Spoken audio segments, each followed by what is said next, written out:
Bonsoir à toutes et à tous.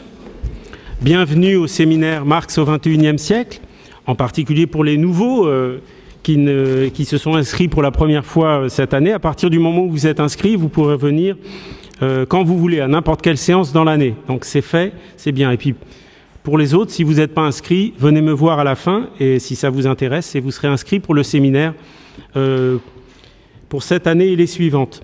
Alors, une bonne année 2023 à vous toutes et tous, chers amis, chers camarades, bonne année de lutte, de résistance, d'avancée sociale, beaucoup de courage, d'énergie, de solidarité à vous toutes et tous pour les combats qui sont devant nous. Laissez-moi, avant de commencer, saluer la mémoire de deux camarades récemment disparus, Jean Lochkine et Isaac Joshua, qui appartenaient à deux familles communistes distinctes, mais qui finalement poursuivaient le même but. Alors, vous l'avez vu, vous l'avez entendu hier soir en particulier, mais au fond, on le savait tous depuis très longtemps, le gouvernement s'est placé en ordre de bataille pour la prochaine étape de démolition de la société, de destruction du pays tout entier, je dirais. Et face à cela, avec l'annonce de la réforme, entre guillemets, des retraites, et face à cela, c'est-à-dire face à encore plus de reculs sociaux, encore plus d'injustice, encore plus de souffrance, encore plus de répression, encore plus de racisme, ce que l'on connaît maintenant trop bien depuis des décennies. Que faire sur le terrain syndical? C'est la question que l'on s'est posée, et plus précisément, pour ce qui va nous occuper ce soir, que faire à la CGT? Quelle CGT voulons-nous? Soit une CGT de soumission, de compromission, qui accompagnerait l'exploitation du monde du travail, soit une CGT de classe, une CGT de défense de nos intérêts de classe, une CGT internationaliste, pour repasser à l'offensive et relancer les conquêtes sociales. Et une CGT, pourquoi faire?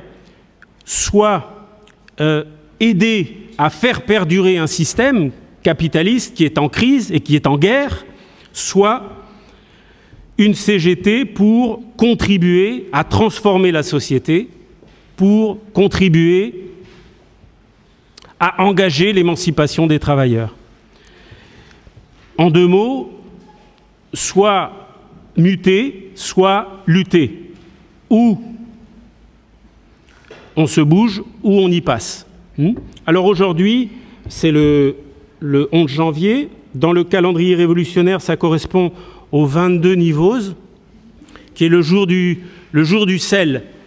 Alors vous savez sans doute que dans l'Antiquité et pendant longtemps, beaucoup de travailleurs étaient payés par des rations de sel. C'est d'ailleurs de là que vient le mot salaire. Depuis ce temps-là, il y a eu plusieurs millénaires de lutte.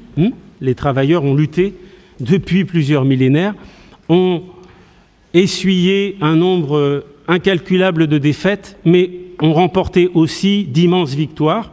Et nous sommes le produit de ces luttes millénaires. Et il n'y a absolument aucune raison que nous renoncions à lutter aujourd'hui.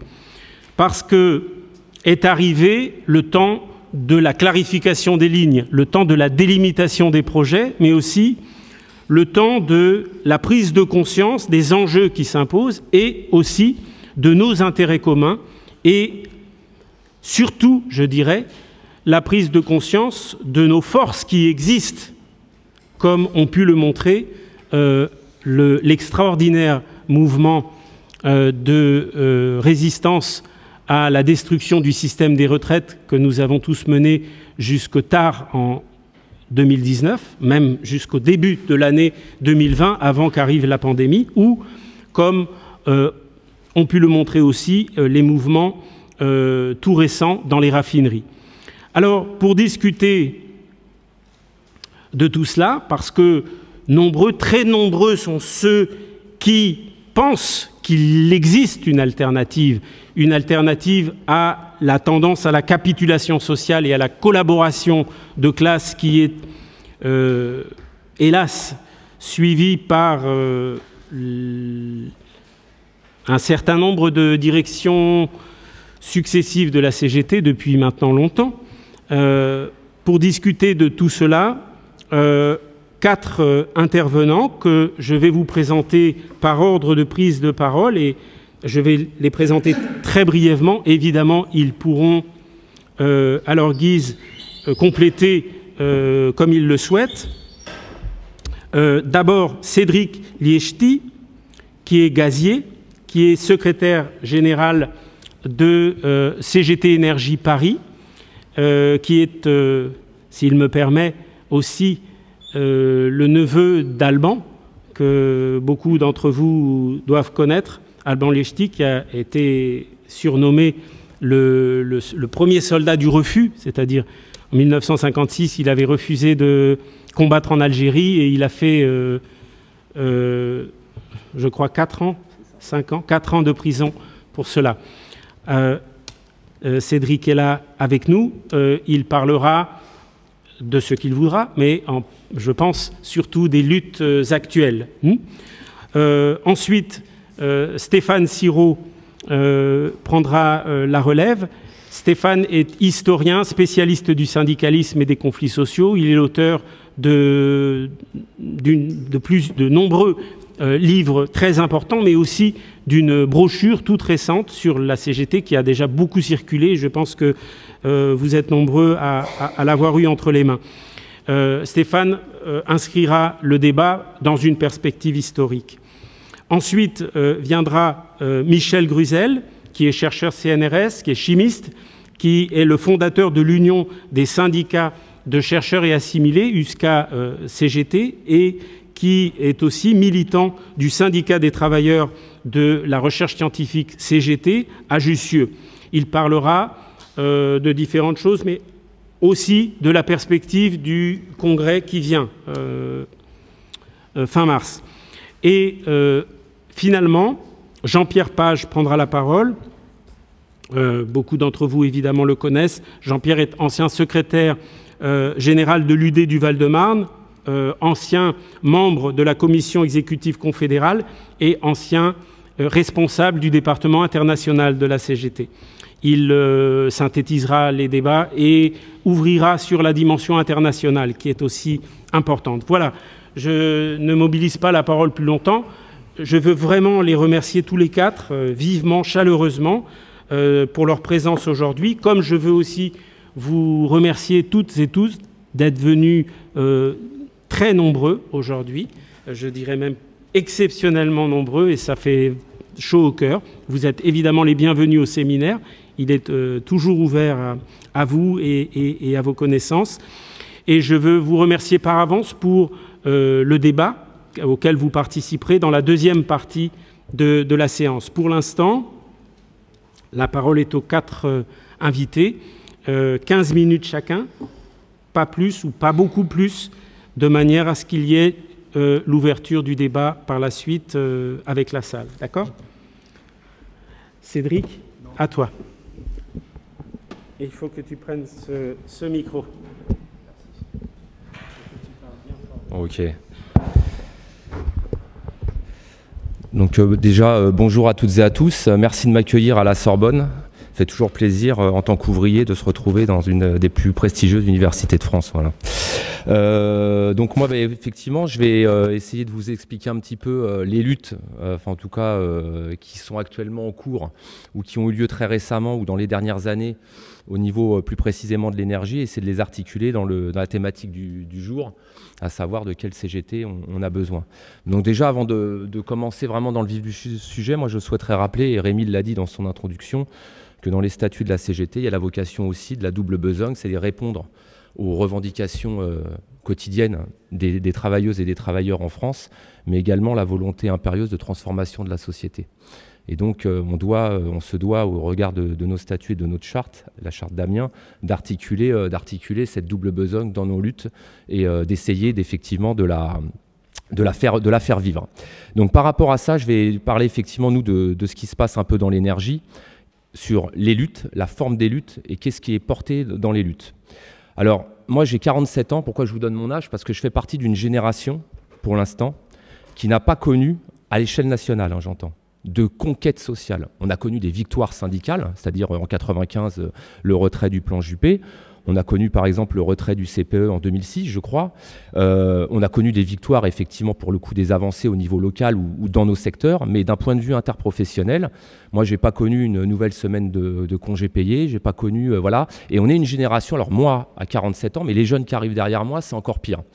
Et donc, forcément, on part avec un handicap parce que j'imagine bien, bon, on me l'a raconté, je ne l'ai pas vécu, mais j'imagine bien que les générations des années 60, 70, qui avaient connu des grandes victoires syndicales avec des avancées historiques, ou dans les années 30 avec le Front populaire, c'est quand même beaucoup plus simple de montrer l'utilité d'une organisation syndicale qui se réclame de classe et de masse et d'emmener effectivement des gens beaucoup plus facilement, si j'ose dire, à la lutte et à la syndicalisation. Donc aujourd'hui, à la CGT, officiellement, bon après les chiffres sont on est peu ou prou, à peu près 600 000 syndiqués. Donc ça reste une organisation très importante au niveau de l'échelle du pays, mais c'est très loin des millions d'adhérents qu'on a pu avoir il y a des décennies et qui pesaient énormément dans le rapport de force. Ceci étant dit, on reste une organisation majeure en termes de syndiqués et donc forcément on a un rôle particulier dans le pays que l'on se doit de jouer. Et à partir de là, dans les luttes qui ont occupé dans l'énergie, alors je vais vous les résumer très rapidement, surtout que l'énergie est un peu au cœur des débats ces dernières semaines ou ces derniers mois. Il y a évidemment eu le tournant dans les années 2000 de la privatisation et de l'ouverture à la concurrence du marché de l'énergie. Alors, qui a plongé effectivement, bon, je vais vous dire les chiffres très rapidement, une augmentation de plus de 100% des augmentations des prix du gaz pour tous les usagers, de plus de 80% en électricité. Aujourd'hui, c'est presque 14 millions de foyers français qui sont en situation de précarité énergétique, c'est-à-dire qu'ils ne peuvent plus payer leurs factures, et ça va être exponentiel vu l'explosion effectivement des factures. Alors, pour être tout à fait clair, j'en profite, même si je suis peut-être un peu hors sujet, mais je vais aller très rapidement. La problématique de l'énergie aujourd'hui, comme de beaucoup de services publics, ce n'est pas une problématique conjoncturelle de la guerre qui joue entre l'Ukraine et la Russie actuellement, ou d'autres, c'est pas du tout ça. C'est vraiment le capital qui a mis la main sur un secteur vital. Je vais vous donner un exemple. Aujourd'hui, l'électricité coûte 42 € le mégawattheure à produire. On vous le revend actuellement à vous en tant qu'usager à plus de 600 €. Donc ça veut dire que si on revenait aux tarifs régulés historiques qu'on avait en cours, c'est-à-dire un monopole public et un tarif historique en élec et en gaz, on pourrait baisser immédiatement, je dis bien immédiatement, de presque 10 fois vos factures d'électricité et de gaz. Voilà. Et d'ailleurs, pour un petit exemple, il y a l'Espagne et le Portugal qui ont obtenu une dérogation là, tout à fait récemment, c'est-à-dire qu'ils sont sortis, en tout cas momentanément, du marché de l'énergie. Et si vous regardez les chiffres que nous procure le RTE, le réseau de transport électrique, avec au quotidien les marchés de l'énergie, vous avez un prix du mégawattheure qui est 7 ou 8 fois inférieur au Portugal, en Espagne, à l'heure où je parle, par rapport au reste de l'Europe. Bon, voilà, je referme la parenthèse. Donc, notre combat à nous, il s'inscrit notamment, en tout cas dans les industries électriques et gazières, dans cette optique-là, c'est-à-dire un objectif clair aujourd'hui qui n'a pas toujours été le cas dans notre fédération, et voilà, c'est-à-dire de nationalisation totale du secteur de l'énergie. Mais quand je dis nationalisation, c'est pas étatisation, hein. C'est nationalisation avec pouvoir exclusif de décision aux seuls représentants démocratiquement élus des usagers et des agents. Puisque je vais partir de là, moi, un des combats que je trouve essentiel aujourd'hui, que devrait porter toute la CGT, c'est comment se fait-il que dans un pays qui se dit démocratique, 8 heures, 9 heures, 10 heures par jour, on est subordonné à la décision de direction, de propriétaires capitalistes qui décident de votre sort pendant 8 heures, 9 heures ou 10 heures par jour. Et vous n'avez qu'un droit, c'est de la fermer. Donc effectivement, aujourd'hui, par exemple, les décisions de privatiser l'énergie à l'encontre de l'intérêt général, ça a été pris par une toute petite poignée contre l'avis des agents et d'une majorité d'usagers. Comme la retraite, puisque Rémi en parlait, on est à la veille d'une bataille essentielle et fondamentale, pas seulement sur nos retraites, mais pour la sécurité sociale aussi, et c'est très important. Il y a des sondages, pour le coup, ils émanent même, y compris des organes capitalistes, donc on ne va pas se gêner pour les diffuser. Quand vous avez presque 80% de la population qui se dit hostile à cette contre-réforme et que vous avez un gouvernement qui vous dit « je l'applique », ça veut dire qu'ouvertement, rien que sur ce sujet-là, il dit « je vais marcher sur la démocratie et la volonté populaire du pays. Donc à partir de là, ça veut dire que les luttes qu'on va articuler avec la CGT, elles doivent être à la hauteur de l'attaque. Et nous, aujourd'hui, en tout cas dans l'énergie, dans mon syndicat, on ne parle plus de lutte sociale. Ça, c'est dépassé. C'est une guerre sociale qui nous est menée aujourd'hui. C'est une guerre sociale avec des conséquences terribles. Et donc, qui dit guerre sociale et attaque massive nécessite forcément une réponse massive et, j'allais dire, radicale. Et je parle bien de radicalité. Et Rémi le disait dans son introduction, on va dire les divergences de classe sont extrêmement aiguisées actuellement. Et je vais vous donner un exemple. Quand vous parliez de lutte de classe il y a encore 10 ans dans une assemblée générale de personnel, les gens écoutaient après ce que vous expliquiez, mais la lutte de classe, ils vous disaient ça, c'était avant, ça n'existe plus et tout ça. Aujourd'hui, vous parlez de lutte de classe, vous êtes tout de suite écoutés. Parce que de toute façon, vu ce qui s'est passé sur les 5 dernières années, la réalité, elle a rattrapé et elle est arrivée devant les yeux de plein de Françaises et de Français que oui, il y a une lutte de classe, que eux la mènent et que nous, à l'heure où je parle, à l'échelle nationale, on n'est pas à la hauteur, effectivement, des enjeux et des attaques qu'il y a. Alors sur les luttes dans l'énergie, je vais être très clair. Moi, je reviens là, au début janvier, on sort d'une lutte de plus de 6 semaines de grève reconductible au niveau des sites parisiens et en France et Navarre. Il y a eu plus d'une centaine de sites occupés pour l'augmentation générale des salaires dans la branche des industries électriques et gazières. La particularité de cette lutte-là, comme celle des raffineurs d'ailleurs, qui ont été à l'avant-garde quand même, là, il y a quelques mois, et qui auraient dû d'ailleurs, cette posture des raffineurs aurait dû imposer à la CGT, au niveau confédéral, d'au moins essayer d'œuvrer à la confédération d'une lutte massive à ce moment-là, ce qui n'a pas été le cas. Donc je referme la parenthèse. Et donc, par rapport à ça, ces luttes-là, ce qu'elles ont d'assez atypique, c'est que ce sont des luttes qui ne sont pas défensives, mais c'est des luttes offensives. C'est-à-dire que ces luttes, elles ne sont pas inscrites dans le combat d'un projet ou d'une attaque. Elles sont inscrites en disant, on n'arrive plus à boucler les fins de mois, on va aller à la conquête de l'augmentation des salaires au vu d'une inflation qui est exponentielle. Et donc, la force de ces luttes-là, c'est qu'effectivement, elles émanent des bases, elles ne s'opposent pas à un projet, ce n'est pas des luttes contre, c'est des luttes pour. Et donc forcément, en termes d'optique et de perspective, vous passez à un degré qui est largement supérieur. Et je vais vous dire, il y a eu des choses inédites qui se sont passées même en termes de forme dans les luttes qu'on a traversées là. Déjà la durée. 6 semaines de lutte, moi j'ai 22 ans de syndicaliste dans les IEG, c'est la première fois que je vis une lutte aussi intense et aussi forte qui a touché quand même, je vous le dis, une immense majorité du territoire en France, même si c'est passé relativement sous les radars des médias, à part pour dire que les pauvres Français attendaient le gaz à cause des méchants grévistes qui effectivement bloquaient et occupaient leurs agences. Donc, en plus, je vous le dis, ça a été des luttes gagnantes, puisqu'à l'heure où je parle, dans l'intégralité des industries électriques et gazières, puisqu'ils ont détruit EDF-GDF, on avait 2 entités EDF-GDF, ils ont saucissonné, donc entre la production, le transport, la distribution et ce qu'on appelle la commercialisation de l'électricité, tout est scindé, et ben dans toutes les entreprises, à l'heure où je parle, c'est 200 € d'augmentation des salaires à partir du mois de janvier 2023 qui vont avoir lieu sur la fiche de paye de l'intégralité des plus de 120 000 électriciens et gaziers statutaires de France et de Navarre. Ça veut dire que dans un contexte largement hostile, où on nous dit que Macron quand même a annoncé en s'appuyant sur le conflit russo-ukrainien que l'OTAN alimente avec force, notamment, où il y a 2 impérialismes qui s'affrontent, et a dit quand même c'est la fin effectivement de l'abondance, comme si déjà nous étions touchés par l'abondance, et en disant en gros une situation de guerre engendre une économie de guerre. Et tout ce qui est en train de se passer ici, là depuis ce qu'ils annoncent, ils sont dans l'optique de dire on est dans une économie de guerre. Et c'est pour ça que toutes les batailles qui vont avoir lieu, que ce soit pour la retraite, la défense de la retraite par répartition ou pour les salaires, ce sont des batailles qui vont s'opposer à la guerre parce que tout l'argent qu'on va leur prendre, c'est de l'argent qui n'ira pas effectivement pour l'économie de guerre et pour nous envoyer au charbon et surtout nos gamins qui arrivent derrière pour effectivement nous réserver un avenir de ruine où effectivement la seule solution, ça se fera de faire 3 ou 4 boulots. Tu ne pourras même plus te profiter de retraite puisque moi, chez moi, il y a des métiers pénibles. Hein, tous les gens qui sont à votre disposition et qui vont sur le réseau 24 heures sur 24, 7 jours sur 7 et 365 jours sur 365, ce sont des camarades qui ont une durée de vie en moyenne 12 ans inférieure au reste de la population. Donc ça veut dire qu'en fait, on aura des cotisants qui auront cotisé toute leur vie et qui partiront sans même jouir de ce que le grand Ambroise Croizat voulait, c'est-à-dire non pas une antichambre de la mort, mais une seconde vie. Donc ça, c'est un modèle de société, c'est hors de question qu'effectivement on laisse passer ça. Et donc ces luttes-là qui se sont articulées dans les industries électriques et gazières, elles sont inédites et elles sont originales dans le sens où, comme je vous le disais, elles ne s'opposent pas à un projet, mais en plus, ce qui a été porté par les agences, c'est qu'ils ont repris le pouvoir dans les agences.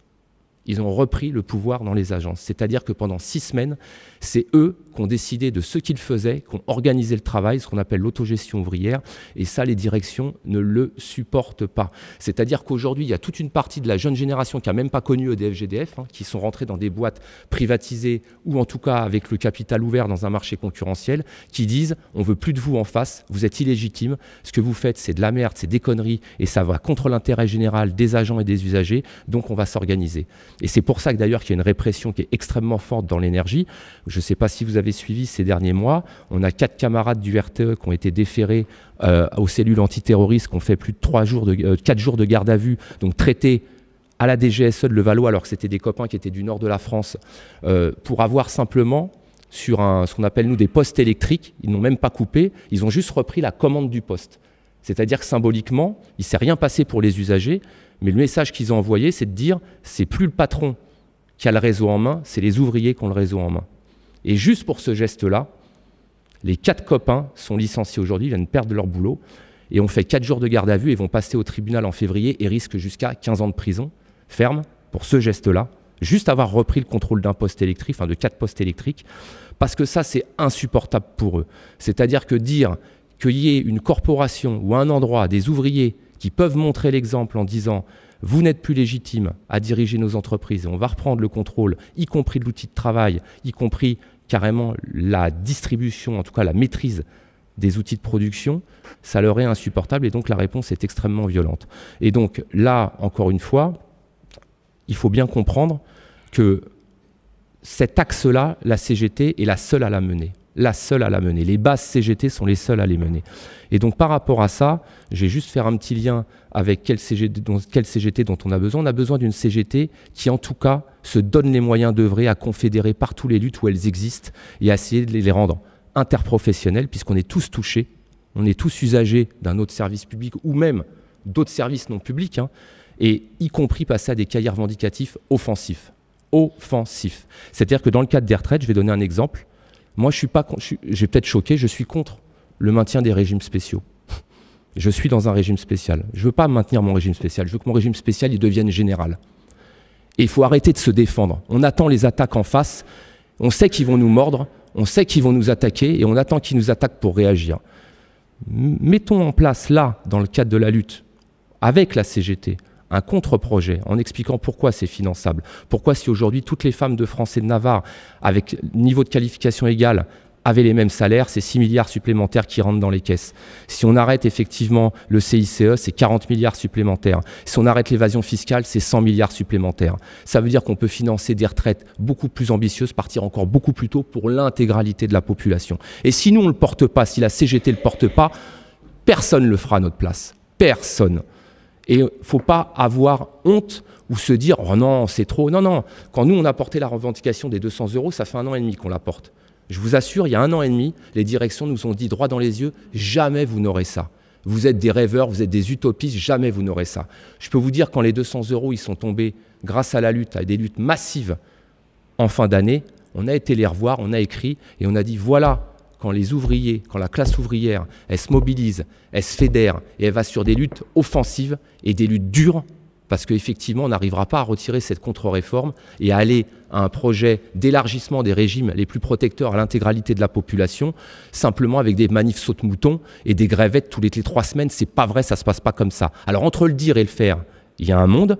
Mais si on ne se donne pas les moyens d'essayer de le faire et d'expliquer à la population, aux agents, que c'est dans une grève dure, reconductible et en bloquant l'outil de production dans ce pays qu'on va y arriver, parce que la retraite et la sécurité sociale, c'est des milliards qui veulent récupérer pour le capital, ils ne vont pas lâcher comme ça et ce n'est pas effectivement en laissant Laurent Berger parler à notre place comme si c'était lui qui était représentant de l'intersyndicale, alors qu'on sait pertinemment qu'un syndicat d'accompagnement comme la CFDT, c'est pas est-ce qu'il va nous trahir, c'est quand est-ce qu'il va nous trahir. On sait qu'ils vont quitter le navire à un moment parce qu'ils le feront et que c'est leur rôle premier de le faire. Donc aujourd'hui, il n'y a que la CGT qui peut compter sur elle-même, sur ses bases et organiser effectivement une lutte offensive avec un contre-projet en disant oui, C'est pas garder mon petit régime spécial, moi, en tant qu'électricien et gazier, c'est l'élargir à l'intégralité de la population parce que chaque jeune dans ce pays-là, chaque personne en situation de retraite doit bénéficier d'une seconde vie digne et on en a les moyens et notre travail n'a jamais autant rapporté. Juste un exemple, dans les industries électriques et gazières, dans mon entreprise, au niveau du gaz, Engie GRDF, il y a une étude qui a été portée dans un CSE au niveau d'une étude économique. En 10 ans, un travailleur de l'énergie au gaz produit 25% de richesse en plus que 10 ans auparavant. Voilà. Et ça, c'est une réalité partout. Il faut savoir qu'aujourd'hui, l'OCDE a fait une étude. Les salariés, nous produisons tous en Europe en moyenne 70 € de richesse par heure. Si je regarde ma fiche de paye à moi et je ne suis pas le plus à plaindre dans les IEG, je ne gagne pas 70 €. Donc en fait, ça revient à quoi? Aujourd'hui, tous les travailleurs de France et de Navarre, en moyenne, jusqu'à 12h30, on est payé pour notre travail. Entre 12h30 et la fin de journée, on travaille gratuitement. Et les femmes, c'est encore pire que ça. Voilà. Donc ça, une fois qu'on a posé ça, ça veut dire que notre seule volonté, et je termine là-dessus, la CGT doit s'inspirer, remettre en lieu et place des cahiers revendicatifs, des contre-projets de classe et de masse qui servent nos intérêts, les présenter, les articuler, les déployer dans le pays. Et aujourd'hui, à l'aube d'une bataille qui doit être reconductible, massive et intégrale, comme en 2019, on doit porter un contre-projet en demandant l'élargissement des régimes spéciaux les plus avantageux à l'intégralité de la population, car notre travail n'a jamais autant rapporté. Et là, on va syndiquer, je termine là-dessus, notre syndicat, là, sur les 5 derniers mois, a fait 58 adhésions. 58 adhésions, c'est énorme. C'est énorme. À l'échelle, on a à peu près chez nous, à peu près 450 syndiqués sur la capitale.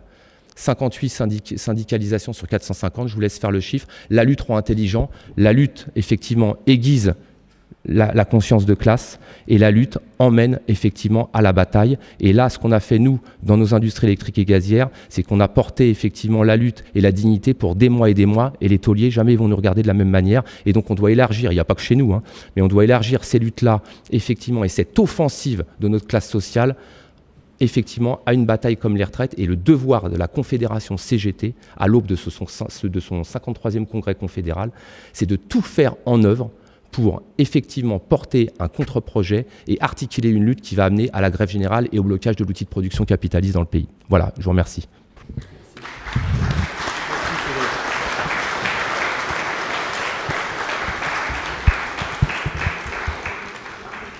Stéphane.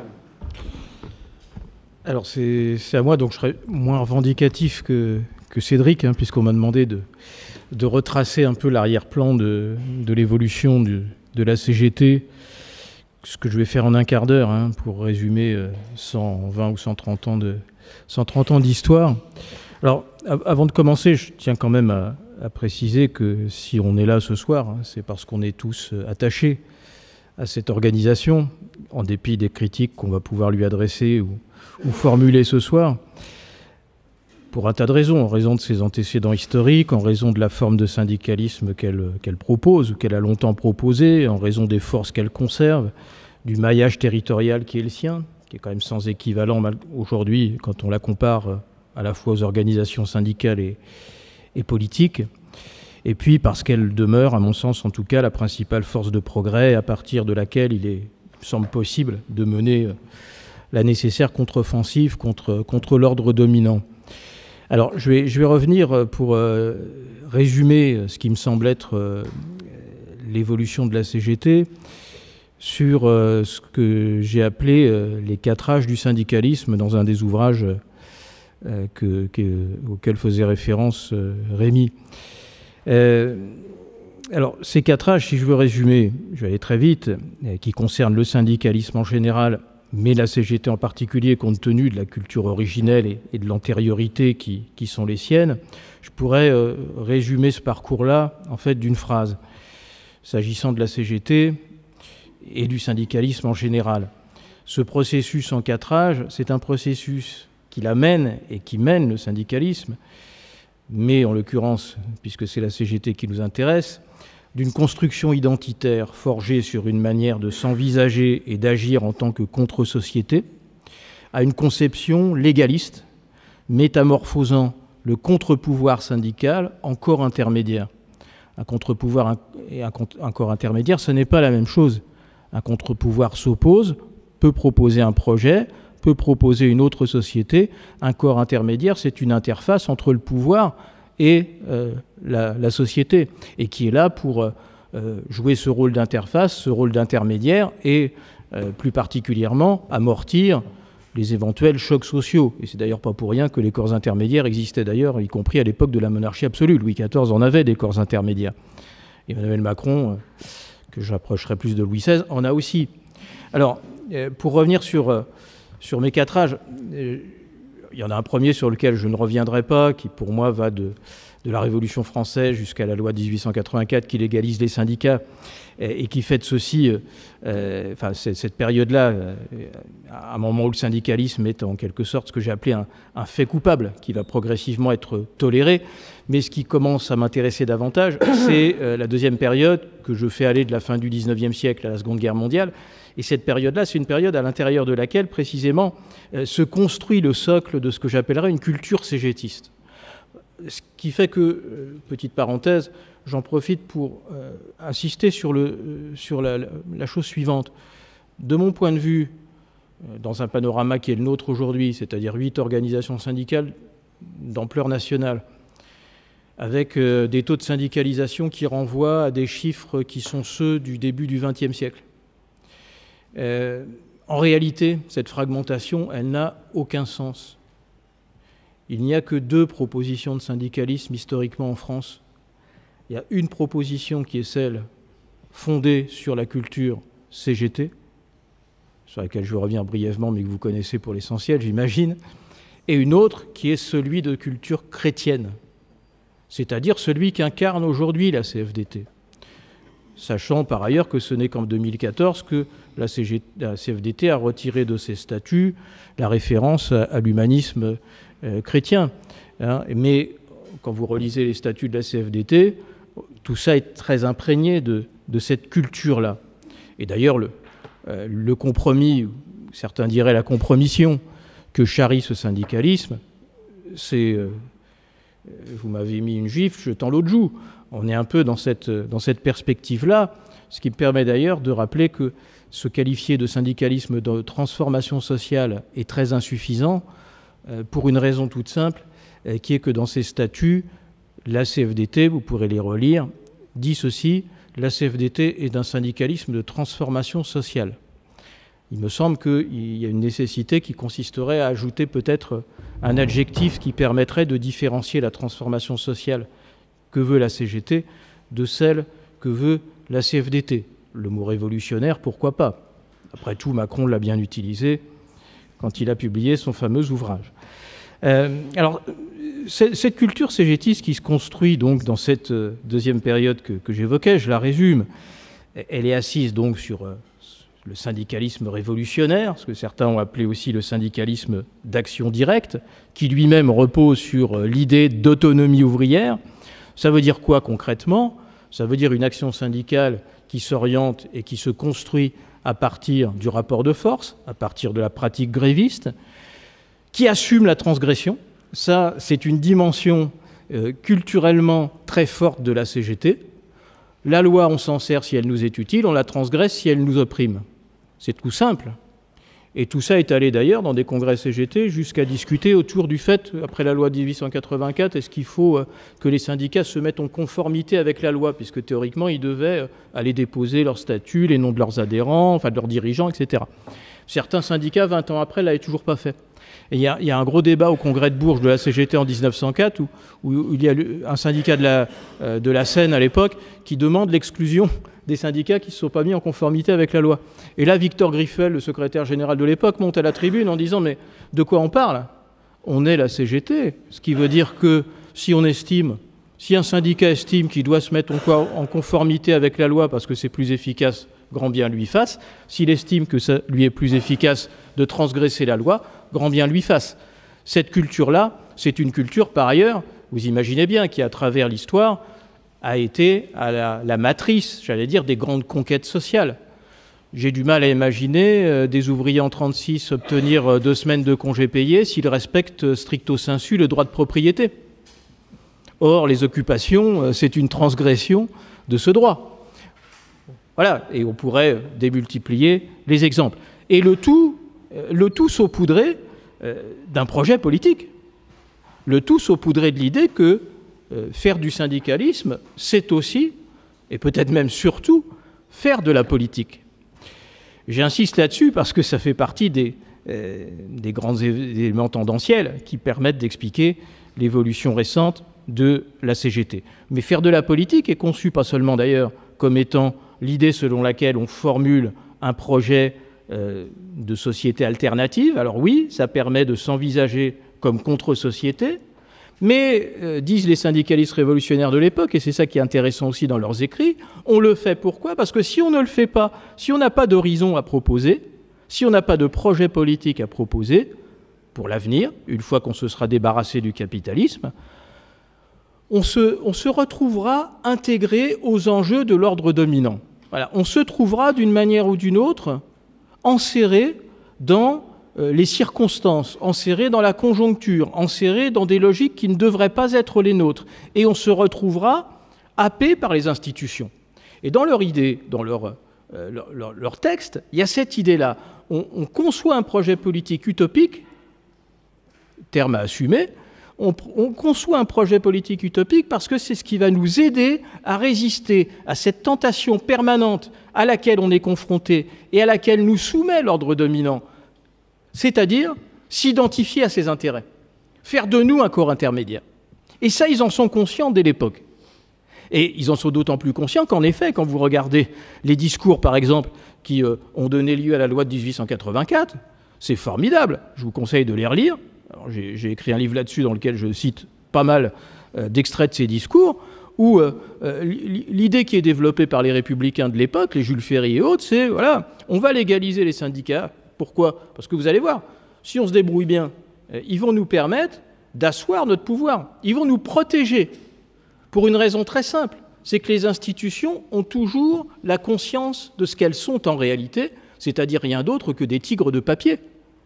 Et un tigre de papier a toujours la crainte que le papier à partir duquel il a construit son pouvoir soit déchiré et remplacé par un autre. Donc il a en permanence besoin d'amortisseurs pour se pérenniser, pour se survivre à lui-même.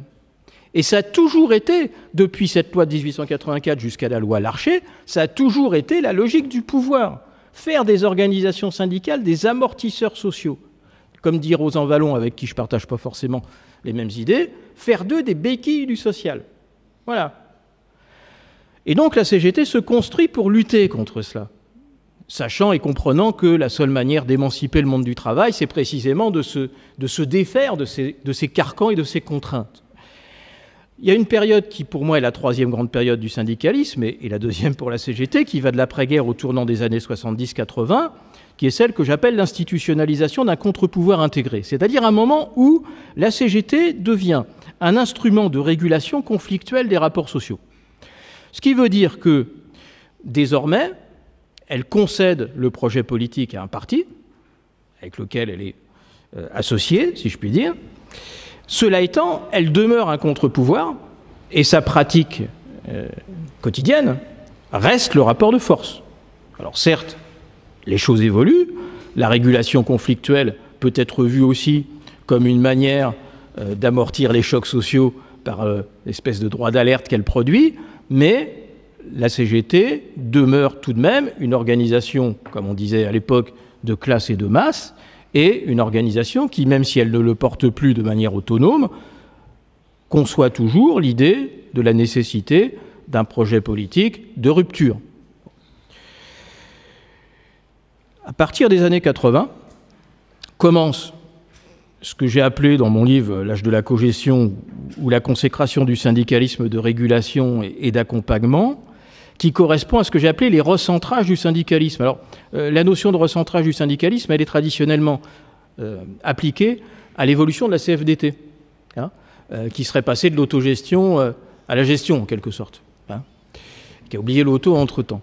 Et il me semble que ce concept-là, il faut que cette notion, concept, ce sera un bien grand mot, cette notion, elle peut être appliquée à l'ensemble des organisations syndicales avec des rythmes différents, avec des manières plus ou moins différentes d'aborder cette transformation, mais il n'empêche que ces recentrages, on peut malgré tout leur trouver, à mon sens, toute une série de caractéristiques communes. La première grande caractéristique, c'est la conversion progressivement généralisée, alors avec des résistances, Cédric en est un témoignage vivant, la conversion aux pratiques dites de dialogue social. Terme qui, je le rappelle, ne vient pas du champ syndical, ou lorsqu'il vient en partie du champ syndical, vient de la proposition du syndicalisme chrétien. Mais en aucun cas ne fait partie du vocabulaire de la CGT, raison pour laquelle j'ai toujours tendance à bondir lorsque j'entends des syndicalistes parler de dialogue social. Ça me fait très mal. Ça me fait très mal parce que je sais d'où ça vient. Je n'ai pas le temps de l'expliquer ici parce que je n'ai pas assez de temps, mais je sais très bien d'où ça vient et je sais très bien que cette notion même, elle a été fabriquée idéologiquement et politiquement pour déconstruire le syndicalisme de classe et de masse. Elle a été faite pour ça. Ça a été pensé pour ça. Ça n'a rien de complotiste de le dire, c'est une réalité documentée, comme on aime bien dire à la télé. Et outre les pratiques au dialogue social, l'idée qu'il y a derrière, en plus du fait de déconstruire le syndicalisme de culture cégétiste, l'idée c'est au fond de maîtriser la perspective ou le danger que peut représenter une perspective syndicale assumée de rupture pour contraindre le champ syndical à s'engager dans des rapports de droit plutôt que dans des rapports de force, à rester enserré dans des normes, à oublier la transgression, à chloroformer la transgression. Ça sert à ça. Vous respectez la loi, point. Et comme on le sait, même si la loi peut parfois être le résultat de rapports de force, elle est tout de même, que je sache, fabriquée par l'ordre dominant. Et tout ça produit quoi? Tout ça produit aussi, et s'accompagne également, d'une vaste dépolitisation du syndicalisme. Au nom, pour la CGT, à un moment donné, de ce qui était présenté comme une forme d'émancipation vis-à-vis du parti politique, mais au nom de cette émancipation, le fait même de réfléchir à l'avenir de la cité, de proposer des alternatives de société, est devenu en quelque sorte un mot grossier ou une idée grossière. On ne fait pas de politique est devenu non pas simplement on ne s'inféode pas un parti politique, si tant est que la CGT ne l'ait jamais été, ce que je conteste, mais surtout on ne réfléchit pas, on ne fait pas de politique au sens où on ne pense pas l'avenir de la cité. Et donc on ne se donne plus comme horizon que l'existant. Et on est encerclé par l'existant. Et c'est là où, au fond, pour moi, le rêve des républicains de la fin du XIXe siècle, c'est à ce moment-là qu'il est matérialisé. Parce que dans un premier temps, vous l'avez compris, ce rêve a tourné au cauchemar. Le syndicalisme révolutionnaire, c'était un peu le cauchemar par rapport à ce rêve initial.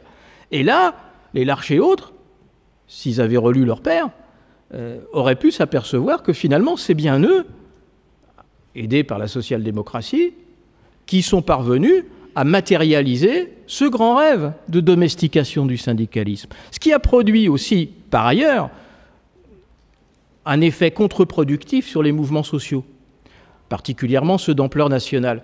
Pourquoi? Alors, pour notamment une raison, c'est qu'à partir du moment où vous renoncez à faire de la politique, à partir du moment où vous considérez que votre rôle consiste à rester enserré dans des normes, à accepter de troquer les rapports de force par les rapports de droit, qu'est-ce qui se passe à ce moment-là? Il se passe tout simplement que lors des mouvements sociaux, le temps social est domestiqué par le temps politique. Et on est en train de le revoir, là. En 2010, ça m'avait frappé. Alors qu'en 2006, d'ailleurs, au moment du CPE, les organisations syndicales avaient continué à dire, y compris si la loi est promulguée, on manifestera encore. En 2010, la loi a été votée, et à ce moment-là, on a vu se multiplier des déclarations disant, alors de manière plus ou moins affirmée, mais disant tout de même, désormais, puisque la loi a été votée, alors évidemment, je vais reprendre le vocabulaire classique, on va continuer à lutter, mais autrement. Alors, traduit en langage qui n'est pas de la novlangue syndicale, ça veut dire on arrête de se mobiliser parce que la loi a été votée. Et il me semble que la stratégie actuelle du pouvoir, elle est aussi là. Parce que pourquoi une espèce de pacte qui ne veut pas dire son nom sur les retraites est conclu avec LR, mais parce que ça va d'une part permettre probablement ne pas avoir besoin d'utiliser le fameux 49.3, puis ça va permettre aussi d'accélérer le processus parlementaire, en jouant sur l'ultra-légalisme, qui est devenu la conception dominante, à l'échelon national, confédéral, du syndicalisme aujourd'hui, et y compris du syndicalisme CGT. Alors on va voir ce qu'il en est, mais je crains qu'en effet, on voit encore un dégât collatéral de cette situation-là. Et puis enfin, et ça n'est pas anodin à mon sens, une façon d'envisager sa propre légitimité d'une autre manière.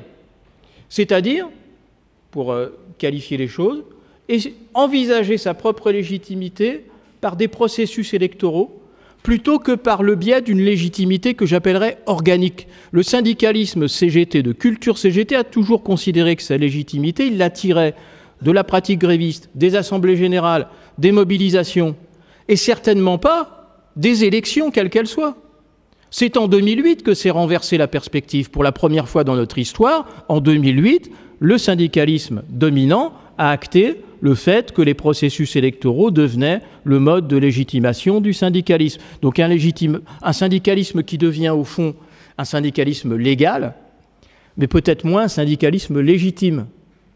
Hein? Parce qu'on nous le vend, ça. C'est une grosse escroquerie. Le pouvoir politique actuel, comme les précédents d'ailleurs, ne sont que des pouvoirs légaux, ils ne sont pas des pouvoirs légitimes. La légitimité, il suffit de se référer aux basiques de la philosophie politique, la légitimité n'appartient qu'à chacun d'entre nous, à l'endroit où nous sommes. Et à tout moment, la légalité qu'on a pu attribuer, par exemple, par la voie des élections aux uns ou aux autres, on peut leur retirer à tout moment. Et une des forces du syndicalisme était précisément de se construire comme un pouvoir légitime, et qui, en tant que tel, bénéficier en quelque sorte de la capacité de s'imposer au pouvoir légal. Mais à partir du moment où vous vous estimez vous-même un pouvoir légal plus qu'un pouvoir légitime, vous en arrivez à tenir des discours comme, c'est encore ce matin, j'entendais un leader syndical dire « Ah mais moi je me considère moins légitime que le président de la République ». Vous voyez? Alors là, quand vous, en l'espèce il s'agissait de Laurent Berger sur France Inter, mais en l'espèce, quand vous envisagez l'action syndicale de cette manière-là, il n'y a rien de mieux comme signal à envoyer au pouvoir politique pour lui faire comprendre que vous n'irez pas trop loin. Or, aucun pouvoir ne cède dès lors qu'il sait que son adversaire n'ira pas trop loin. Et, alors, par ailleurs, tout ça aussi a eu des conséquences sur l'évolution de la CGT en interne. La présidentialisation de la CGT, elle est en lien aussi. Le déficit de démocratie syndicale, il n'est pas sans lien non plus avec toutes ces évolutions. Ce qui fait qu'aujourd'hui, il y a un choix à faire. Il y a un choix qui se présente. Alors, comme je ne veux pas surtout apparaître comme partial, hein, je m'en voudrais, je vais citer un collègue dans l'Humanité il y a quelques semaines. C'était au moment de la grève des raffineurs. Il dit ceci. Deux lignes se sont fait jour au sein de la Confédération, celle autour de Martinez qui estime que le syndicalisme doit se rapprocher des ONG et des associations citoyennes pour combattre efficacement le capitalisme en portant des problématiques sociales au cœur des enjeux environnementaux et économiques, et celle portée par certaines fédérations et unions départementales de poids qui appellent au contraire à un renforcement du syndicat comme mouvement de masse en assurant un ancrage revendicatif. Alors, traduit de manière plus lapidaire, vous m'en excuserez, les questions sont simples. Lutte des classes ou démocratie sociale? Transgression ou intégration? Question sociale ou question sociétale? Voilà les questions dont il faut débattre. Je ne me permettrai pas de trancher, bah, peut-être un peu, mais en tous les cas, on ne peut pas ne pas se permettre de réfléchir et d'apporter une réponse claire à ces questions-là. Les questions sociétales, elles ont toute leur légitimité, mais à mon sens, à condition syndicalement de ne pas être traitées comme des espèces de sphères autonomes ou abordées pour elles-mêmes, mais si elles sont abordées au travers du prisme du travail. Je prends un exemple. Moi, je ne m'interroge pas, si j'étais dirigeant syndical, je ne m'interrogerais pas d'abord pour savoir s'il faut fermer une usine parce qu'elle pollue. Je me pose d'abord la question de savoir comment je sauve les emplois de ceux qui y travaillent. Vous voyez ? Mais si vous êtes dans le syndicalisme sociétal, vous fermez d'abord l'usine et éventuellement vous occupez des emplois après. Il est là l'enjeu. Et c'est pas la même chose. Ça n'est pas la même chose. Parce qu'évidemment, le syndicalisme de lutte de classe, il est disqualifié en lui renvoyant l'idée, bah oui, mais vous intéressez pas à l'environnement, vous intéressez pas aux luttes des femmes, etc. c'est un faux procès. C'est une question d'approche.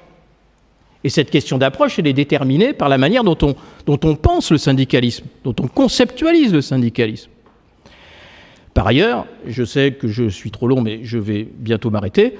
Par ailleurs, il me semble que la version que je qualifierais donc de sociétale, il n'y a pas que moi, du syndicalisme, c'est aussi, pour ceux qui l'avaient promu, une manière de recycler le syndicalisme rassemblé. Voilà, c'est le syndicalisme sociétal, c'est la nouvelle formule du syndicalisme rassemblé. D'ailleurs, au demeurant, pour une raison qui peut d'ailleurs être très basique, ce type d'approche, c'est une approche qui, classiquement, est plutôt empruntée dans son histoire par la CFDT, et qui, à mon sens, aura les mêmes conséquences pour le syndicalisme qu'elle les a eues pour la social-démocratie, qui, à partir du moment où intégrée plus que jamais à l'ordre dominant, et n'étant plus capable de se construire et de s'opposer sur des clivages économiques et sociaux, a cherché à déporter le clivage pour survivre vers le sociétal. C'est du François Hollande tout craché. Comme on est d'accord avec la droite, qu'est-ce qu'on fait? On clive sur le mariage pour tous. Vous voyez? Sauf que on voit bien à quoi ça mène. Ça a mené à la déliquescence de cette social-démocratie.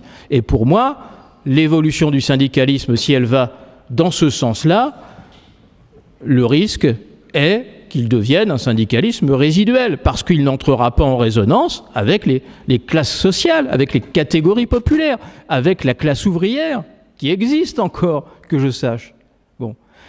Donc, pour moi, c'est évidemment, et là je prendrai position pour finir, c'est un peu le retour à l'affrontement sur la question sociale, qui me paraît être une nécessité. Par ailleurs, et je pense que j'aurais pas forcément du mal à convaincre dans un séminaire Marx, il me semble, mais vous me détromperez si j'ai tort, qu'au fond, il n'y a rien de plus intersectionnel que le concept de lutte de classe. Il n'y a rien de plus intersectionnel que ce concept qui n'a jamais été figé, qui a toujours fait preuve au contraire de sa grande plasticité, de son adaptabilité à toute une série de contextes historiques et à toute une série de formes de domination très divers. Donc je ne vois pas où est le problème. D'autant plus que, pour moi, l'une des autres vertus de la lutte des classes, c'est à la fois de contourner la tentation d'autonomiser certaines luttes, ce qui en réalité ne fait que l'affaiblir, ou les exposer à des formes de récupération par l'ordre dominant, parce que c'est aussi simple que cela. L'ordre dominant est très prompt à faire des concessions sur les atomes de sa domination. En revanche, il n'est jamais prêt à le faire sur le cœur de sa domination. Et le cœur de sa domination, c'est la domination de classe. Voilà. Donc, pour moi, je terminerai là-dessus, sans proposer de perspective de rupture assumée, sans admettre la nécessité d'un syndicalisme et d'un militantisme que j'appellerais activiste et transgressif. Il me semble que la tendance à la désaffiliation risque de se poursuivre, et même si le succès n'est jamais garanti, il me semble que se reprendre à essayer la lutte des classes, en tous les cas, c'est sûrement un chemin plus porteur que celui de poursuivre dans la voie vers laquelle s'est engagé le syndicalisme depuis une quarantaine d'années. Merci.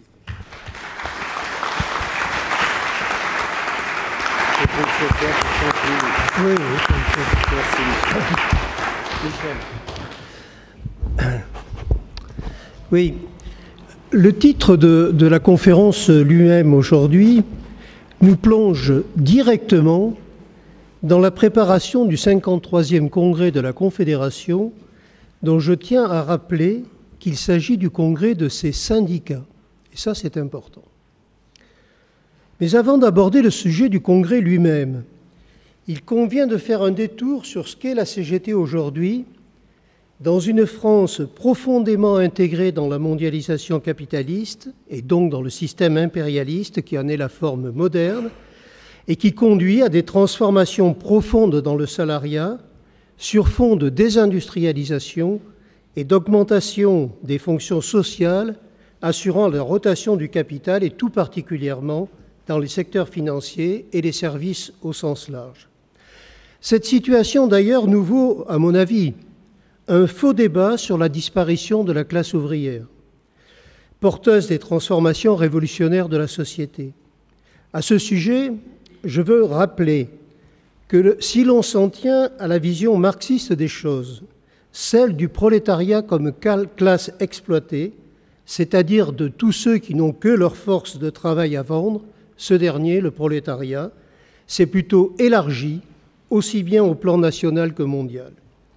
Face à ces mutations, sous l'impulsion de ces directions successives, la Confédération a abandonné son caractère révolutionnaire, celui d'en finir avec l'exploitation capitaliste.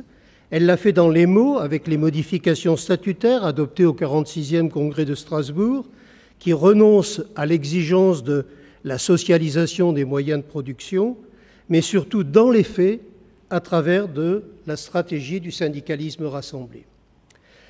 La stratégie du syndicalisme rassemblé est devenue officielle lors du 45e congrès de Montreuil en 1995.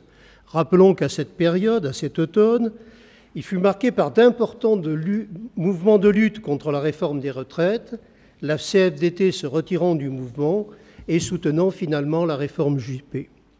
Pour mémoire, cette orientation dite du syndicalisme rassemblé a été conceptualisée par Louis Vianney dans un article de la revue Mouvement en 2006 que je vous conseille de lire attentivement.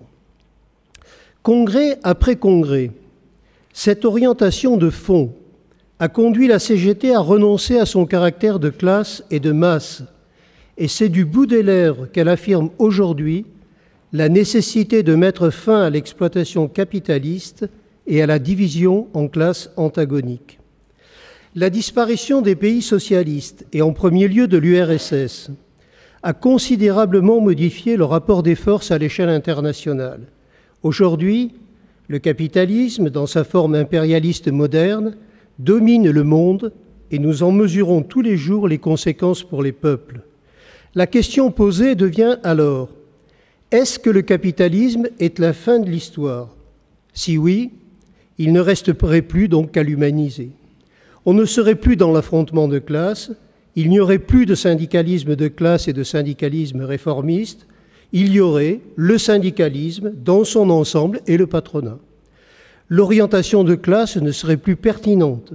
Elle devrait, la CGT, rechercher en permanence des accords de sommet pour montrer un front syndical uni face au patronat et au pouvoir politique. En fait, cette attitude conduit au plus petit dénominateur commun, c'est-à-dire à s'aligner sur les positions de la CFDT. Le syndicalisme rassemblé a désarmé les salariés. Il a ouvert des espaces à l'adversaire de classe. Et dans ces conditions, la CGT est de plus en plus encline à chercher l'avenir du syndicalisme dans la fusion organique avec d'autres centrales. Dans une première étape, il s'agirait d'une fusion avec la FSU et Sud, c'est-à-dire à une disparition de la CGT. Au plan international, après avoir quitté la FSM en 1995, l'intégration dans la Confédération européenne des syndicats, qui a eu lieu en 1999, a accentué le tournant réformiste de la CGT. Elle fut suivie par la participation de la Confédération à la création de la Confédération syndicale internationale en 2006. Le problème n'est pas le fait qu'il existe des organisations regroupant des organisations syndicales au plan européen ou international, mais la nature et l'action de ces organisations. Il faudrait dire ici, en particulier pour la CES, son inaction. Et les turpitudes de son ancien secrétaire général, devenu celui de la CSI, sont une illustration du degré d'intégration de la CES dans le dispositif politique, économique et social de l'Union européenne. En France, la multiplicité des confédérations est la conséquence de l'existence d'une CGT de classe influente. La CFDT fut en effet créée en 1919 à l'initiative du Vatican pour développer un syndicalisme chrétien en opposition à la CGT, mais surtout à la lutte des classes. La CGC s'est créée face à la montée du salariat chez les cadres et face à une CGT sortie très renforcée des grèves de 1936. Compte tenu de son action dans la résistance, la CGT était puissante à la Libération, mais toute une série de scissions soutenues et financées par la CIA l'ont affaiblie. Il faut les placer. dans le contexte de la violence des luttes de classe qui suivent la libération et du commencement de la guerre froide. C'est tout d'abord la scission de Force ouvrière, puis celle de la FEN et des syndicats qui allaient passer dans l'autonomie. 64 voit la déconfessionnalisation de la CFTC avec la naissance de la CFDT, porteuse d'un réformisme entre guillemets moderne, qui va attirer beaucoup de couches nouvelles du salariat qui découvrent l'exploitation patronale. En 92, la FEN éjecte la tendance Unité-Action à son congrès de Perpignan pour se saborder et créer l'UNSA avec 5 syndicats autonomes. Au lieu de rejoindre la CGT, Unité-Action maintient les enseignants dans un syndicalisme catégoriel en créant une FEN bis avec ses tendances, il s'agit de la FSU.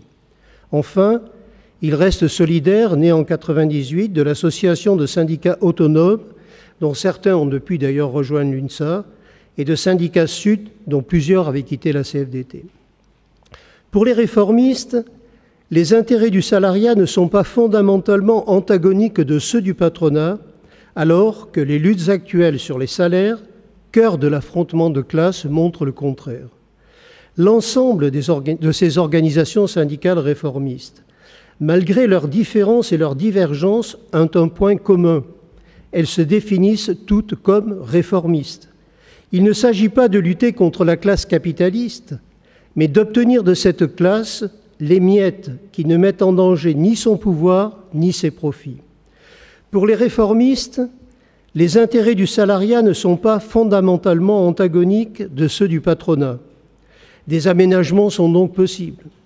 Pourtant, la mondialisation exacerbant la concurrence entre groupes capitalistes rend les besoins de financement de ces derniers sans limite. Les richesses créées par les salariés doivent servir au maximum, sinon en totalité, à la réalisation des profits et à l'accumulation du capital. Elles ne doivent plus être socialisées, ou le moins possible, quitte d'ailleurs à remettre en cause le renouvellement même de la force de travail. Le capital n'est pas prêt à lâcher quoi que ce soit. Il s'agit donc bien de repositionner les choses. La lutte des classes existe et elle est menée par le camp d'en face. Nous ne sommes pas apolitiques, nous sommes dans le camp des travailleurs salariés. Dire que nous sommes contre le capitalisme ne suffit pas, il faut aussi travailler à la construction d'une société nouvelle, c'est ce que tout à l'heure Cédric a appelé la double tâche, double besogne. Chaque organisation syndicale, au niveau de l'entreprise, de la branche professionnelle, de l'État, se positionne face aux exigences du patronat et de l'État qui épaule en permanence le patronat et en est son expression politique. Ce qui fait que la CGT est encore différente de toutes les autres organisations, c'est que ces syndicats, et Cédric l'a bien montré tout à l'heure, sont le plus souvent à l'initiative des luttes dans les entreprises. Le syndicalisme rassemblé, qui pour ses concepteurs est la première étape menant à l'unité organique, est un leurre. Il n'y a pas d'un côté le patronat et de l'autre l'ensemble des organisations syndicales. Il y a d'un côté le patronat et le syndicalisme d'accompagnement et de l'autre le syndicalisme de lutte de classe. Le syndicalisme d'accompagnement, qui peut prendre des formes contestataires, ne remet pas en cause fondamentalement la domination du capital sur le travail ni son exploitation du travail salarié. Il est faux de croire que l'unité de sommet entre directions d'organisations syndicales est bénéfique aux salariés. Le syndicalisme rassemblé est une conception de sommet d'état-major qui tait les divergences et donc ne tient pas informer les salariés des options et des orientations de chacun. Cette orientation du syndicalisme rassemblé, comme solution à la difficulté de mener des luttes d'ampleur, a évidemment comme tendance lourde une orientation de plus en plus marquée par celle des organisations ouvertement réformistes et donc vers un alignement vers le moins-disant revendicatif et l'attentisme. Tout cela, et Siro vient de le montrer, se double d'une volonté d'agir sur le terrain dit sociétal et d'en faire un terrain d'alliance avec des organisations, en particulier écologistes, dont la lutte des classes est le cadet de leurs soucis.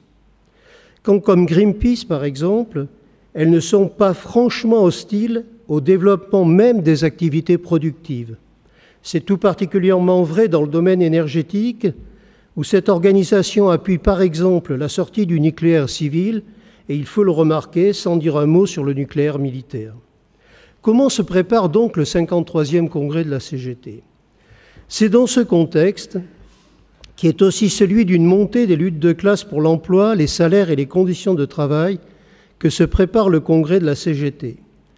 Ce serait évidemment un formidable atout si la Confédération voulait se donner une orientation claire de lutte de classe et de masse. Mais ce n'est pas visiblement le sujet de la direction confédérale. Au lieu d'un débat vigoureux dans les syndicats, à partir de l'expérience des luttes, nous assistons dans l'organisation à un autoritarisme de la direction et de ses experts, fonctionnement qui nie le fédéralisme et ressemble de plus en plus à celui de la CFDT, et à la fabrication de ce que j'appelle un congrès à l'envers, où l'urgence est d'assurer une direction qui ne change pas et qui approfondisse l'orientation réformiste actuelle, au lieu de débattre de quelle CGT le salariat a besoin. Il est significatif, par exemple, que le secrétaire général actuel désigne dans le journal Les Échos celle qui devrait lui succéder, tandis que le comité confédéral national dessine le contour de la future direction en prenant soin d'en éliminer ceux des dirigeants de fédérations, de syndicats ou d'unions territoriales qui concrètement mènent les luttes et proposent une orientation claire et rassembleuse aux militants en privilégiant l'activité de la CGT comme organisation de toute la classe, c'est-à-dire de ce que Karl Marx appelait les prolétaires, ceux qui n'ont que leur force de travail à vendre. Face à cette situation, que faire? Attendre et se lamenter du sort funeste que nous réservent de nouveaux abandons, ou au contraire, en partant de la réalité, des revendications des salariés et de leur lutte, mettre la CGT en capacité de pleinement définir la place d'un syndicalisme de classe et de masse dans le monde tel qu'il est.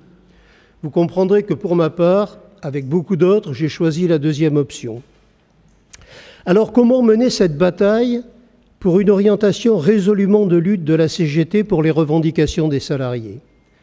Tout d'abord, nous devons mesurer que les militants ont des moyens et des droits pour que le débat se développe dans nos syndicats et que l'on ne laisse pas les directions en place décider à elles seules de l'orientation. Il nous faut donc créer les conditions pour que les syndiqués se saisissent des enjeux et exigent que leur point de vue soit pris en compte. En janvier, de nombreux syndicats organisent des rencontres fraternelles pour la reprise des cartes. Profitons de ces moments pour poser la question du débat au plus près des adhérents. Nous avons des outils pour cela. Appuyons-nous en premier lieu sur le meilleur moyen de faire avancer les revendications des salariés. Faisons connaître et discuter le texte pour le 53e congrès et une CGT rassemblée à la hauteur des enjeux de la période, écrit par des militants qui entendent donner un élan de lutte à la Confédération. La Fédération nationale des industries chimiques vient de produire un film pour une CGT à la hauteur des enjeux. En une trentaine de minutes, il pose les questions essentielles pour l'avenir de la CGT. Diffusons-le, projetons-le dans nos réunions. Face à l'autodésignation de la future secrétaire générale intronisée sans débat, l'Union départementale des Bouches-du-Rhône vient d'annoncer la candidature de notre camarade Olivier Matteux, secrétaire de cette union. Faisons-le savoir. La CGT n'appartient pas à un carteron de bureaucrates qui s'autodésignerait comme s'il s'agissait d'une dynastie. Elle appartient à ses adhérents et à ses syndicats. Faisons respecter les principes du fédéralisme tout en assurant par une direction confédérale résolue à la lutte de classe la coordination nécessaire des actions des salariés. En conclusion, et pour laisser beaucoup de place au débat, je veux encore souligner l'impérieuse nécessité de donner au syndicalisme une CGT forte, résolue, sur le seul terrain qui vaille aujourd'hui comme hier, celui de la lutte des classes.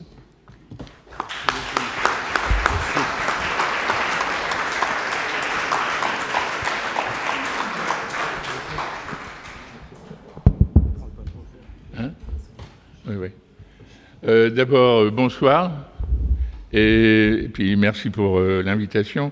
Alors, je commencerai un peu comme Michel.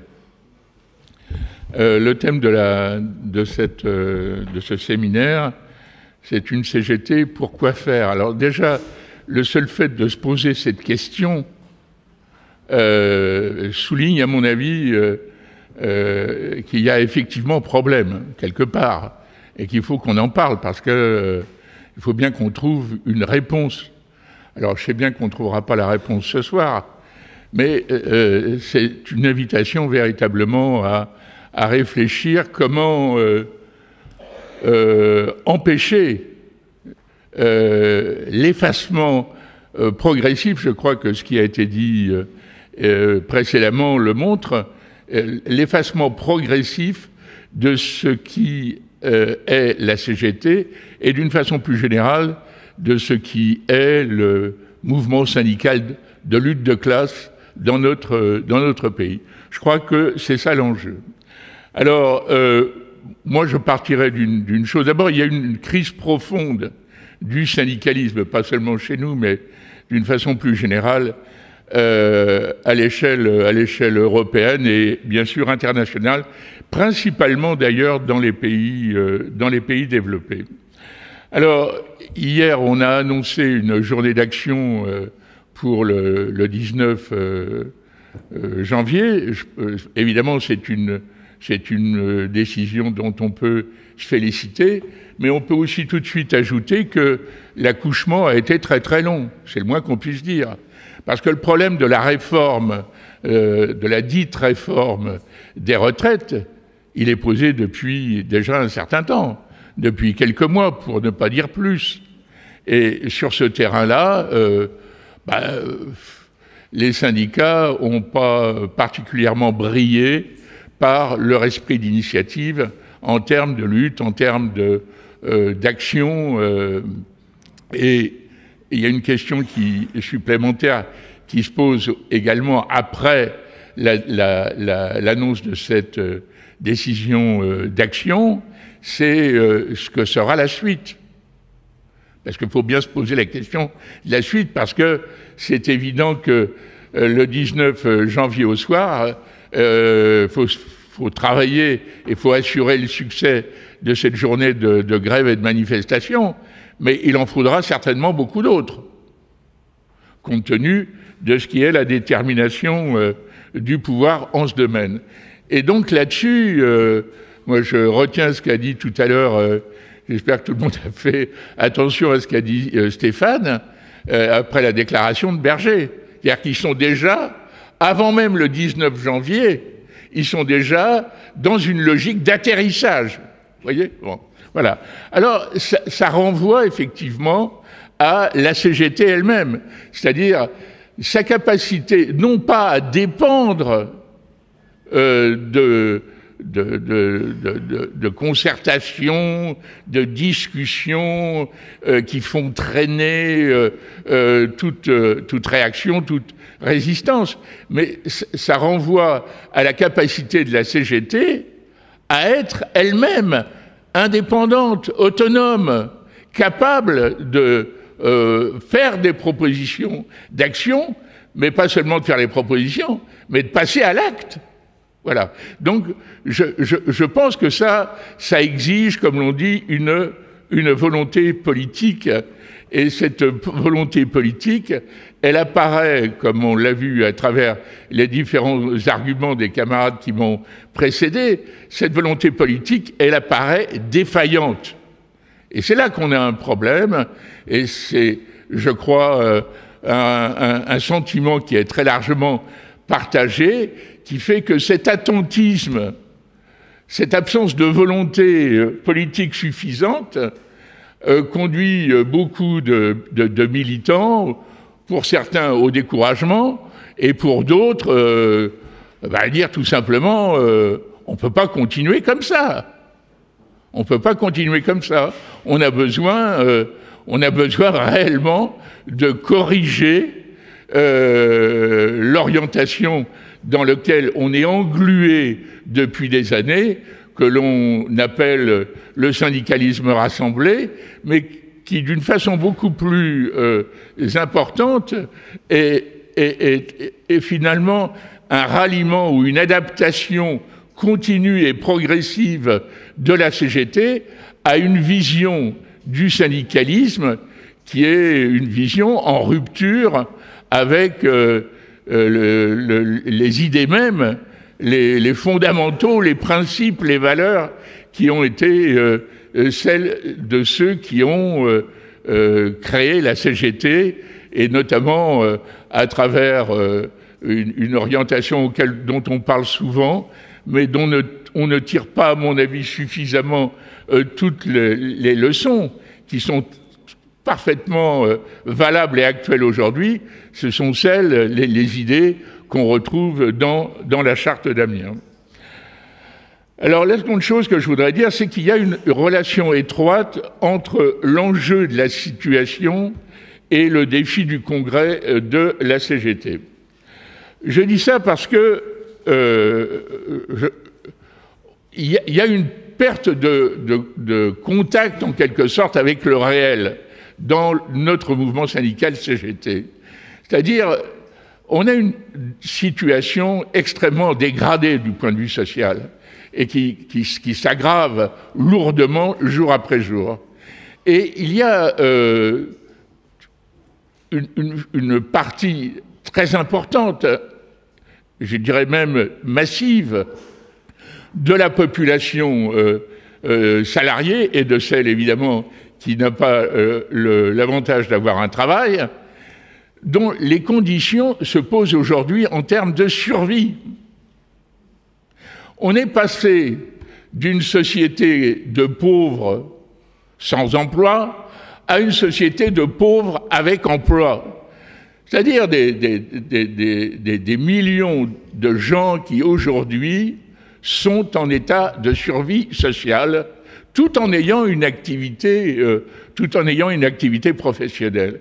Je crois que tous ces précaires, cette société d'ubérisation dont on parle, il n'y a pas de prise en compte, non seulement suffisante, mais pas de prise en charge réelle de la part des syndicats et de la CGT en particulier.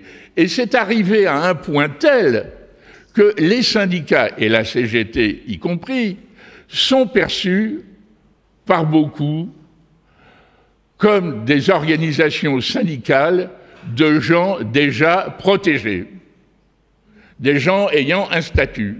On se préoccupe d'eux, mais on ne se préoccupe pas de la masse des autres. Et ça provoque une rupture parmi les travailleurs, parmi les prolétaires. Et cette rupture, elle s'est notamment exprimée à travers le mouvement des Gilets jaunes. Mais ce mouvement des Gilets jaunes, compte tenu de la situation sociale, de sa tendance, compte tenu du comportement des organisations syndicales à l'égard de cette situation, mais ça va se renouveler. Ça ne peut que se renouveler. On est un pays qui a connu les jacqueries. Eh bien, écoutez, moi, je pense que les jacqueries, elles peuvent très bien, de nouveau, se manifester dans des conditions sociales et politiques dans lesquelles les syndicats n'auront pas la parole. Et ça, c'est un vrai problème. On a vu, pendant le mouvement des Gilets jaunes, les difficultés que nous avions. Je renvoie aux déclarations des confédérations sur la façon très arrogante, y compris, dont elles considéraient ces manifestations, mais je renvoie aux difficultés que nous avons eues à cette époque pour essayer de faire comprendre aux syndicats, aux organisations de la CGT, qu'il fallait être dedans, qu'il fallait être partie prenante de ce mouvement, qui par ailleurs exprimait souvent des revendications qui étaient les nôtres. Voilà. Alors, dans cette situation, va intervenir le congrès de la CGT. Alors, je ne vais pas répéter les excellentes choses qu'a dit Michel tout à l'heure, mais voilà, moi je voudrais insister sur une idée, et sur une idée qui, à mon avis, peut contribuer à créer une dynamique. Cette idée, c'est que pour la première fois, à ma connaissance, pour la première fois, il y a une alternative possible. C'est-à-dire, on peut, avec ce congrès, avec une implication dans la préparation de ce congrès, et n'oublions jamais que la CGT, ce sont ces syndicats. Il y a 22 000 syndicats CGT en France. Ces 22 000 syndicats CGT, il faut arriver à les mettre en mouvement par rapport à ce congrès, de telle manière à créer les conditions d'une alternative. Mais cette alternative, elle est déjà en route. Et je veux dire que déjà depuis quelques années, un certain nombre d'organisations de la CGT, indépendamment de la direction confédérale, prennent des initiatives, s'organisent, produisent des analyses, des propositions, y compris sur le plan international. On a eu ça. On a aujourd'hui un patrimoine, un capital militant qui s'est impliqué progressivement depuis bien avant le précédent congrès à travers des initiatives. Je pense en particulier à la rencontre interprofessionnelle des militants de Gardanne, qui était 1 millier, et qui ont discuté de quelle CGT on a besoin aujourd'hui pour faire face à cette situation, mais de quelle CGT on a besoin surtout pour mener la lutte de classe. Parce qu'on parle beaucoup de lutte de classe, on dit, bah oui, la lutte de classe est une réalité, mais ça suffit pas. Le rôle du syndicat, en tous les cas, dans la conception que nous devrions avoir, c'est de conduire ce combat de classe. Alors, ces forces qui se sont mobilisées déjà depuis un certain temps et qui se sont beaucoup manifestées d'ailleurs au précédent congrès. Je rappelle que au précédent congrès, au 52e congrès, la direction confédérale a été mise en minorité sur un point, par exemple, qui n'est pas négligeable, qui est celui de la relation aux organisations syndicales internationales, en particulier le fait de ne pas avoir d'exclusive à l'égard de quelque organisation que ce soit. Or, jusqu'au 52e congrès, il y avait une exclusive de la part de la direction de la CGT de ne plus avoir de contact ni de relation avec la Fédération syndicale mondiale. Alors, les délégués, ils ont changé tout ça, mais concrètement, la direction confédérale n'en a absolument pas tenu compte. Alors, tout ce potentiel qui existe, qui se mobilise actuellement, et en particulier autour de la candidature qui a été avancée par les camarades des Bouches-du-Rhône, la candidature d'Olivier Matteux, ça va bien au-delà d'une seule personne, d'un militant, quelles que soient les qualités qui sont les siennes.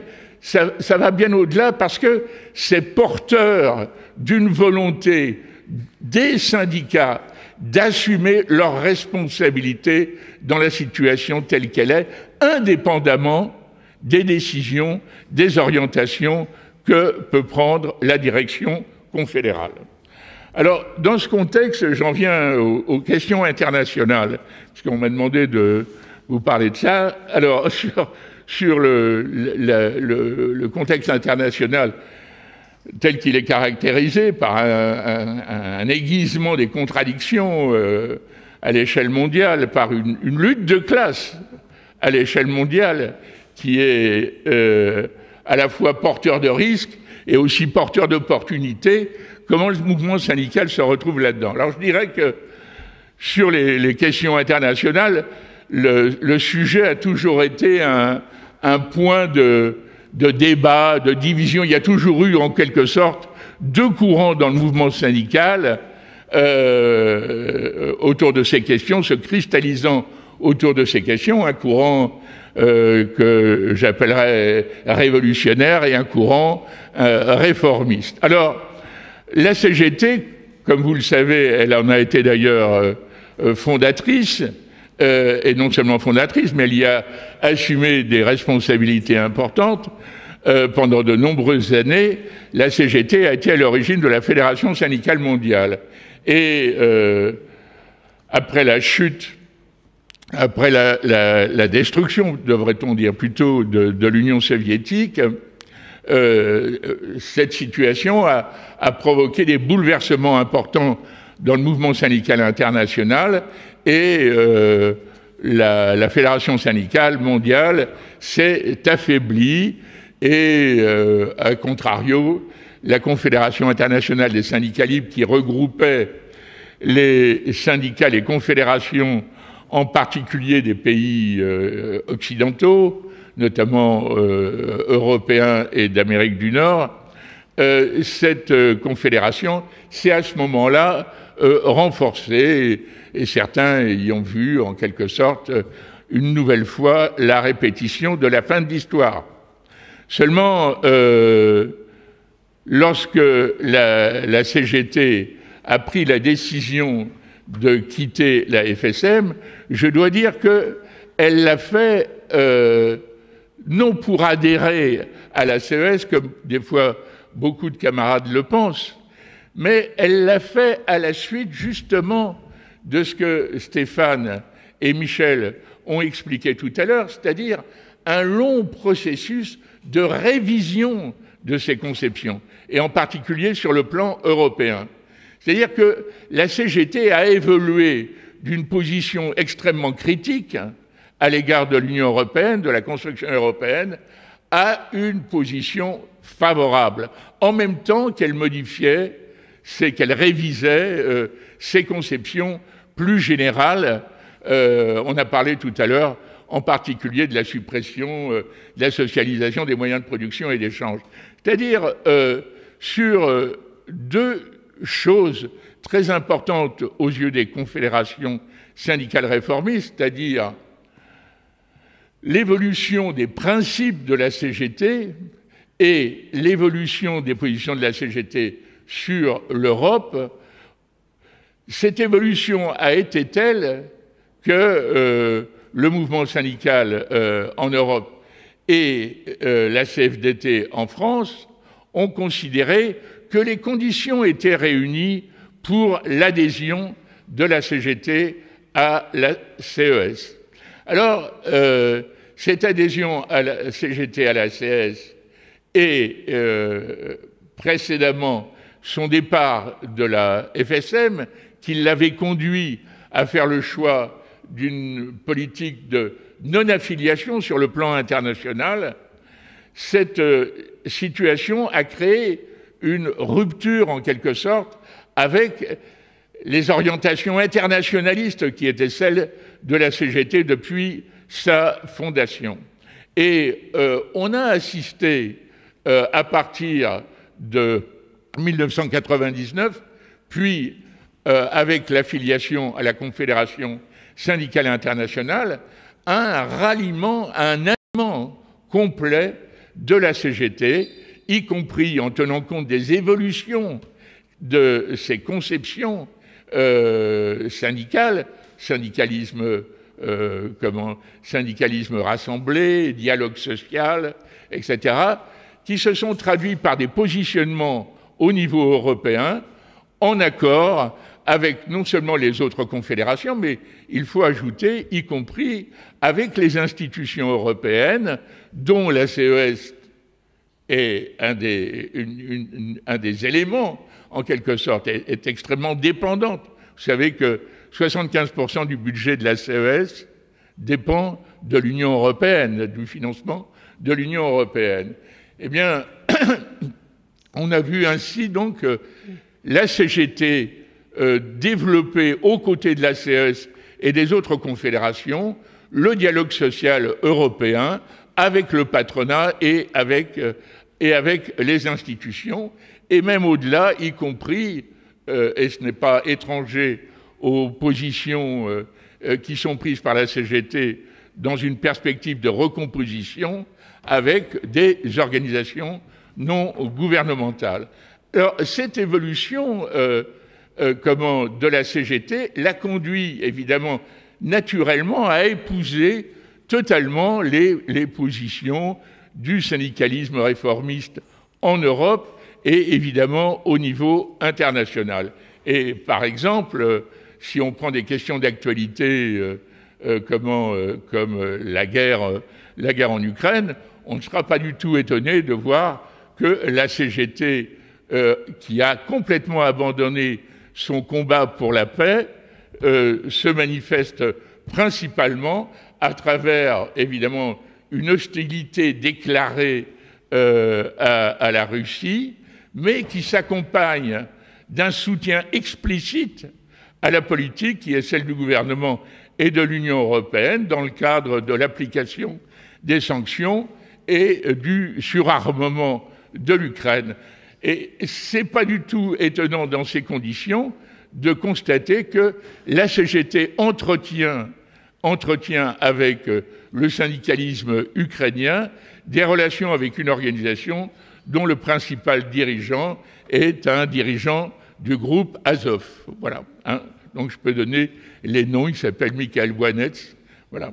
Alors, c'est clair qu'en faisant ces choix sur le plan international, je dirais d'une manière assez cohérente avec la ligne qu'elle a adoptée depuis plusieurs années, en particulier depuis la fin des années 90, on comprend bien que les résultats qui sont ceux de la CGT, les résultats de la direction confédérale, exigent un bilan véritable. Et je crois que dans les différents objectifs qui sont exprimés par de nombreux militants et syndicats à la veille du Congrès, il y a l'exigence d'un bilan. Parce que, disent-ils, et avec juste raison, mais si depuis 20 ans ou 25 ans, la CGT connaît recul et défaite, qu'elle s'affaiblit en force organisée et en influence d'une façon significative, au point d'être devenue la seconde confédération syndicale en France, alors il faut peut-être se poser les questions, mais non seulement se poser les questions, mais aussi en tirer les conséquences, et donc prendre des mesures qui soient nécessaires, non seulement du point de vue de sa direction, mais je dirais surtout et avant tout du point de vue de ses orientations, donc de sa stratégie, qui ne peut être qu'une stratégie interprofessionnelle qui implique l'ensemble des structures de la CGT dans une véritable confédéralisation qui a été abandonnée, puisque aujourd'hui, pour l'essentiel, la confédération vit sur elle-même, pour elle-même, par elle-même, dans une espèce de bulle. Et pour ceux qui connaissent un peu la vie confédérale, ils savent qu'il y a en quelque sorte un fossé qui s'est creusé entre les différentes structures de la CGT et la Confédération. Et c'est ces problèmes-là, qui sont des problèmes très lourds, qui touchent à l'existence même de la CGT, dont il faut s'attaquer aujourd'hui, et le Congrès nous en offre l'occasion.